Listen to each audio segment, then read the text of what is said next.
Welcome to Pundit Letdown Tours. For those moments that just don't make good TV because heaven forbid someone use a smidge of humor to explain the boring stuff. This video is about the art of being more than just a talking head that earns money via television ratings. I'm DJ Smiles and I'll be y'all's tour guide today. Before we get into our tragic comedy of a journey, disclaimer, I am not a lawyer and this is not legal advice. This tour is a civic service with a bit of comedy something because have you seen this decade? January 6th, 2021 is really a complicated and ongoing mess. So as we jump around in this tour today, please keep the purpose of today's tour in mind. It is the question of why aren't these lawmakers and other professionals and the former guy already serving hard time? Oh my gosh, look at that. Our tires are stuck in the mud already. However will we get out of this mess? If only there were agencies to warn and prepare before there was mud everywhere. Oh, wait, let's abandon the awful mud metaphor and head over to the U.S. Senate, where there was already an investigation into the absolute security kerfluffle that actually started in December 2020 and led up to the epic failures on January 6th. Yes, you heard that right. And all stops that we make along the way will be found in this week's tour Patreon post in the description in the video. I'm sorry that your tour guide only scanned this next document. It was an extremely painful read, just the table of contents. So take a quick glance at this table of contents and bang your head as I did, because wow, what an epic disaster. Now that we all have headaches, let's march, walk, over to the U.S. House of Representatives to take a closer look at a few logistical nightmares that are currently running side by side. Oh gosh, look, I hear everyone shouting treason. And I was really thinking this was all treason too for a while. But let's drive by the code for treason and bam! If I were a lawyer and I wanted to hold someone accountable, I wouldn't touch this word without a few dead lawmakers and a burnt Capitol building. So do everyone a solid and just put the treason yelling away because it's not going to make the next few months any easier.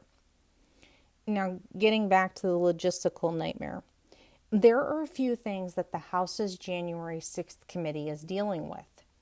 And the first and biggest is the court of public opinion. Yeah, I'm a big fan of the rule of law too, but here we are in the age of information and itty bitty bites of information. You can participate in the court of public opinion too, not just via social media though. In this week's Winnie the Pooh Wednesday, the Bear of Fluffy Brains will give another civic duty lesson on how to participate better in the court of public opinion in regards to the January 6th hearings, which is actually one of the reasons to have these public hearings. Another reason I'm going to leave off, but if you can infer, that you know that many agencies don't wish to be embarrassed again by not paying better attention. Before we move on, I would like to thank Chairman Thompson for his graceful leadership, because now we have to go to the right and see a Republican that has yet to see the light. Representative Cheney posted this tweet as everyone is still begging for justice. And yes, it is frustrating, so hang on tight and let's stay in the House of Representatives to use as an example as to why the committee should finish its work and issue its report before other things happen. There is this permanent committee called the Ethics Committee. Yes, laugh it up. I find it sad that most maggot GOP wouldn't even realize that there's really an accountability while they're in office and even afterwards. And it gets even harder to guffaw when I watch the January 5th tour, knowing that this next page exists too. Here, we drive headfirst into the ethics manual, and on this page, what do you see? When in doubt, call. Just a side note, this is not a new issue. This concept is ancient. ethics are the capstone of what it means to be a representative of the people. And of course, all of this is centered around Rule 23. And these are all the things that are taught, and refresher emails go out all the time, especially if specific issues are being seen repeatedly. Now let's just consider that there are at least 30 representatives, yeah, I'm lowballing my number here, that have definitely been unethical. And stay away from the criminal issues as of yet. Let's keep it simple for a moment. That is a lot of hearings and research to be done, and worse, done individually. It would take way too long and be way harder to prove unethical behavior. But enter stage left, the select committee formed to investigate the January 6th attack on the Capitol. All of their hard work and their report that shows everyone's connection to the horrid day, the work is all done. And the ethics committee just enters the evidence and has way less mess for each individual member and even staff. So let's drive back over to the U.S. Code and the rule of law because, yes, I feel you, it would be nice to see some criminal proceedings too. The code involving rebellion, insurrection, and seditious conspiracy have a way better chance of being proven than treason. And there's a real possibility that some folks have already negotiated immunity in exchange for their testimony. Don't get mad at me, I just give the tour.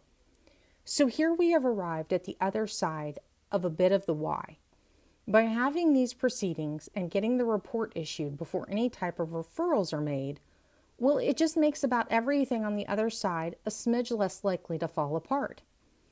The most important thing to take away from this tour today is that the angry orange jelly bean and the Supreme Court Justice's wife are not in the clear. That concludes today's tour. Don't forget to tip your tour guide or become a patron so that I can hire a person to do the video editing and create more than one a week. I truly hope that Pundit Letdown Tours was a helpful experience. Until next time.